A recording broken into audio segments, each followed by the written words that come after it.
Assalamualaikum warahmatullahi wabarakatuh. Alhamdulillah, pada kesempatan kali ini kita bisa belajar bersama pada mata kuliah Ulumul Hadis dan Hadis Dakwah. Di hadapan kita sudah ada makalah dari kelompok 9 PKI 1 yang ditulis oleh Anggita, Fatta, dan Habibah. Baik, hal pertama yang kita cek pada makalah ini adalah atau referensi. Referensi yang digunakan pada makalah ini kebanyakan dari website. Pertama, yang menggunakan buku adalah Tadarus dalam Berdakwah, kemudian Revisi Ilmu Dakwah, dan ini dari jurnal. Untuk dari WordPress tolong tidak dicantumkan karena WordPress itu kurang layak dalam referensi.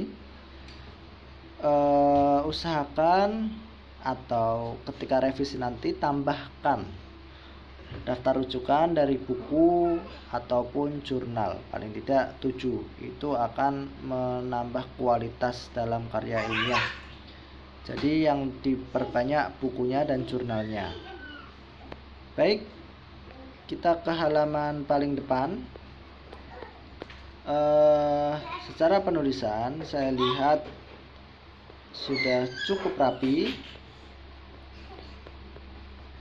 Pendahuluan, rumusan masalah ada 3, tujuan juga ada 3. Sudah cukup rapi, sudah pas dan sinkron. Pengertian berdakwah. Pengertian berdakwah dalam hadis riwayat Al-Bukhari ini menjelaskan bahwa dalam proses penyampaian ajaran agama Islam bahwa ini ada double bahwanya, tolong dicoret 1, menyangkut 3 hal, yaitu kesetaraan gender dalam berdakwah, kewajiban untuk berdakwah, dan pesan dakwah. Dakwah bukan hanya kewenangan para ulama atau tokoh, melainkan setiap umat muslim wajib melakukan dakwah. Tinjauan semantik. Pengertian dakwah ini sebelum koma tidak ada spasi. Ini petik spasi baru yang. Ini diambil dari Revisi Ilmu Dakwah. Oke.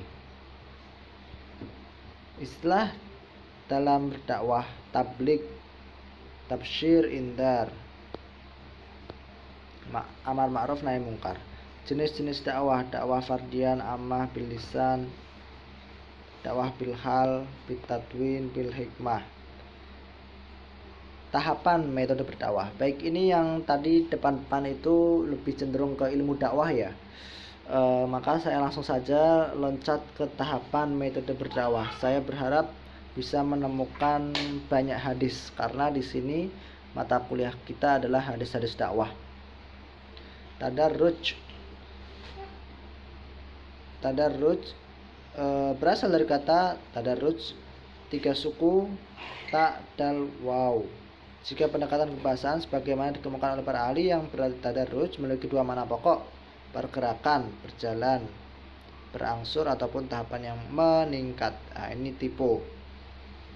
Sedangkan jika pergerakannya itu menurun ke arah belakang, itu disebut istidraj, tadarruk. Nah, ini lawan katanya berarti. Tadarruj itu meningkat, istidraj itu menurun. Sementara gradual itu sendiri dalam KBBI berangsur-angsur, sedikit demi sedikit. Sejarah mencatat kegiatan mendakwakan Islam dilakukan secara bertahap dan Nabi mengajarkan kepada sahabatnya untuk berdakwah sesuai dengan apa yang dipraktekkan Nabi. Rasulullah berdakwah sembunyi-sembunyi. Itu berapa lama? Selama 3 tahun di Mekah. Berdakwah secara terang-terangan berapa lama? 10 tahun di Mekah. Jadi total di Mekah dakwah selama 13 tahun. Kemudian hijrah ke Madinah, selama 10 tahun Rasulullah berdakwah. Nabi pernah mengutus Mu'adz bin Jabal untuk pergi ke Yaman tahun 9 Hijriah saat Nabi pulang dari perang Tabuk.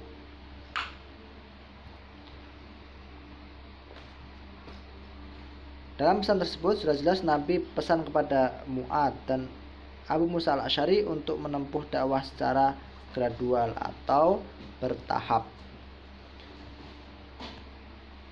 Ini bunyi hadisnya. Alhamdulillah dicantumkan hadisnya.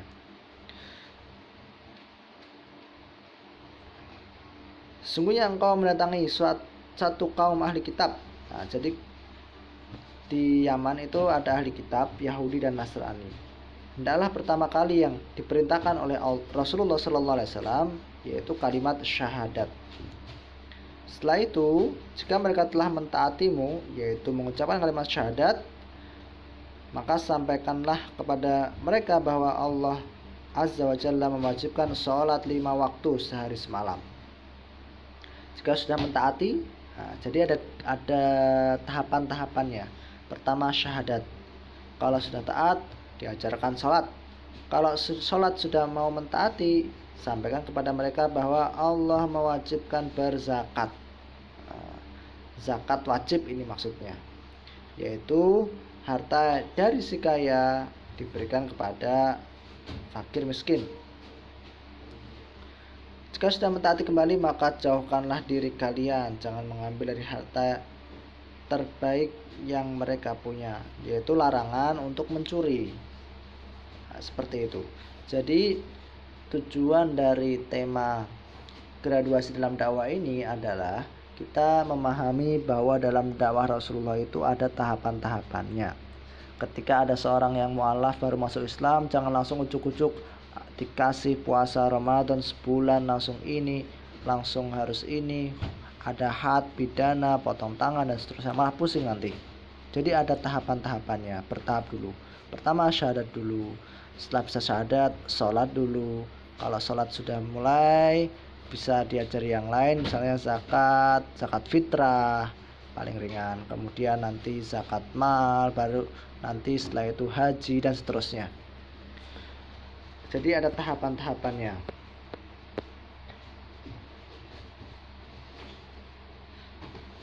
Dalam menerapkan konsep tadarruj, pertama meyakini syariat Islam kafah.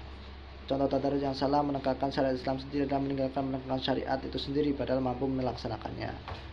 Tidak boleh tadarruj dalam perkara akidah, terlebih dalam masalah, kalau dalam masalah akidah itu harus kafah. Saya baru menemukan satu hadis di sini.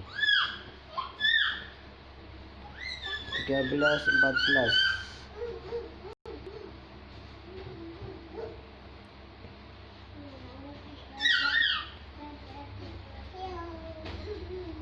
Karakter Nabi dalam berdakwah selalu menyamakan antara perkara dan perbuatan.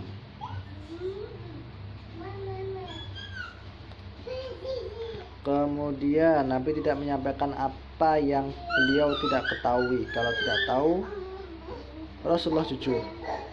Menyesuaikan materi dan metode dakwah dengan konteks pembahasan. Sabar dalam berdakwah. Bahkan ketika berdakwah, Rasulullah di Taif itu dilempari batu sampai berdarah. Penutup. Sebelum menutup, saya ingin membagi link untuk tugas, yaitu s.id/ptdpn. Tulis s.id/ptdpn pada browser kalian. Untuk penutup ini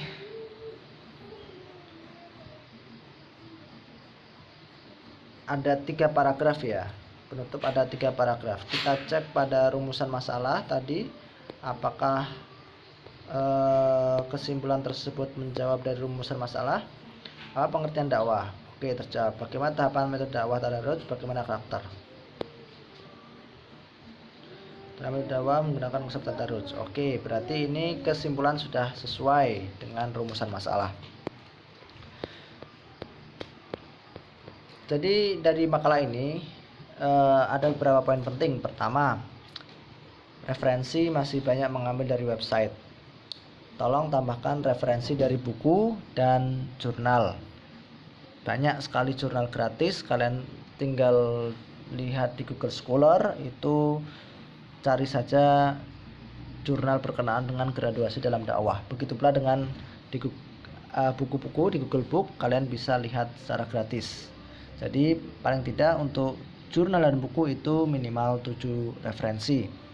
Kemudian pada makalah ini secara umum substansinya sudah bagus. Hanya saja hadisnya saya baru menemukan 1. Ditambah lagi ya paling enggak ada 5 atau 7 lah. Karena mata kuliah kita adalah mata kuliah hadis-hadis dakwah. Boleh mencantumkan ayat Al-Quran, tetapi setelahnya ditambah dengan hadis supaya tidak salah dalam memahami dikira nanti makalah ini adalah makalah dari ayat-ayat dakwah. Karena mata kuliah kita adalah hadis-hadis dakwah. Baik, secara umum sudah bagus. Dipertahankan untuk pemakalah selanjutnya jangan sampai lebih jelek daripada makalah ini. Kelompok 10, 11 sampai 13. Semoga ini bermanfaat bagi kita semua. Akhir kalam, assalamualaikum warahmatullahi wabarakatuh.